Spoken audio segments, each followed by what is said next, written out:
Hi hello friends, ఎలా ఉన్నారు? ఈరోజు మేము ముందుకు మరొక వీడియోతో చేశాను. ఈరోజు టాపిక్ వచ్చేసి వైఎస్ఆర్ చేయూత ఫ్రెండ్స్. వైఎస్ఆర్ చేయూతలో ఒక చిన్న అప్డేట్ అనేది వచ్చేసింది ఫ్రెండ్స్.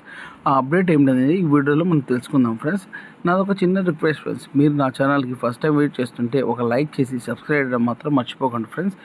వైఎస్ఆర్ చేయూతలో ప్రతి సీజన్ వైజ్ ఎవరెవరు ఎలిజిబుల్ అండ్ అన్ఎలిజిబుల్ లిస్ట్ అనేది కూడా మన సచివాలయంలో డిస్ప్లే చేసేవాళ్ళు కదండి ఫ్రెండ్స్. అదేవిధంగా ఇప్పుడు కూడా మన eligible list and ineligible list మన సచివాలయాల్లో డిస్ప్లే చేసి ఉంటారు. మన ఎలిజిబుల్ లిస్ట్లో అన్ఎలిజిబుల్ లిస్ట్ ఒకసారి మన సచివాలయం వెళ్ళేసి చూసుకోండి ఫ్రెండ్స్. అండ్ కొంతమంది ఎలిజిబుల్ అయి ఉంటారు, కానీ మనకి అన్ఎలిజిబుల్ లిస్ట్లో అనేది చూస్తుంది.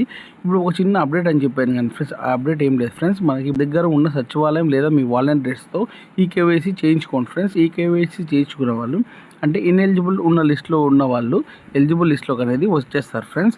అండ్ మెయిన్ ఒక ఇంపార్టెంట్ థింగ్ వచ్చేసి మన ఆధార్ కార్డ్కి ఎన్పిసిఐ లింక్ అనేది అయి ఉండాలి ఫ్రెండ్స్. ఎన్పిసిఐ లింకప్ అంటే ఏం లేదు ఫ్రెండ్స్, మన బ్యాంక్ అకౌంట్ అనేది లింకప్ అయ్యిందా లేదా మన ఆధార్ కార్డ్కి అనేది అది ఒకసారి వెరిఫై చేసుకోండి ఫ్రెండ్స్. వెరిఫై చేసుకున్న తర్వాత మీ ఈకేవైసీ కూడా చేసుకున్న తర్వాత మళ్ళీ ఒక ఎలిజిబుల్ లిస్ట్ అనేది ఇస్తారు అనమాట. ఆ ఎలిజిబుల్ లిస్ట్లో పైన మీరు మీ నేము, మీ ఆధార్ నంబరు అండ్ మీ ఎలిజిబుల్ అని చెప్పేసి యాక్టివ్ ఎన్పిసిఐ లింకప్ అని చెప్పేసి లాస్ట్లో డిస్ప్లే చేస్తారు ఫ్రెండ్స్.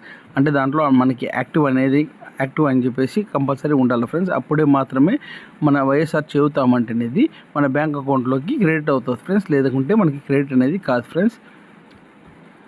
చూసారు కానీ ఫ్రెండ్స్, మన వైఎస్ఆర్ చేయూతలో అప్డేట్ని ఇలాంటి మరిన్ని వీడియోస్ కోసం నా పేజ్ని లైక్ చేయండి, షేర్ చేయండి అండ్ సబ్స్క్రైబ్ చేయడం మాత్రం మర్చిపోకండి ఫ్రెండ్స్. జై హింద్.